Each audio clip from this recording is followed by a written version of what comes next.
Değerli izləyicilər, videonu bəyənib kanala abunə olun ki, hər kəs son xəbərlərdən anında məlumatlansın.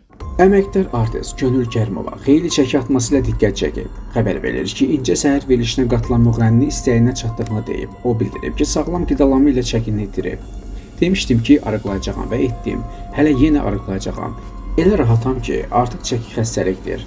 Könül Kərimova 15 kiloqram çəki atdığını bildirib. Xalq artisti Tünzalə Ağayeva müəllifi olduğu İstəmirəm hitinə yeni nəfəs verib. Xəbər verilir ki, mahnı xalq artisti Aygün Kazımovanın işıq üzü görən Best of Aygün All Star albomunda yer alıb. Pop ulduzunun ifası bütün sosial platformalarda təqdim olunub.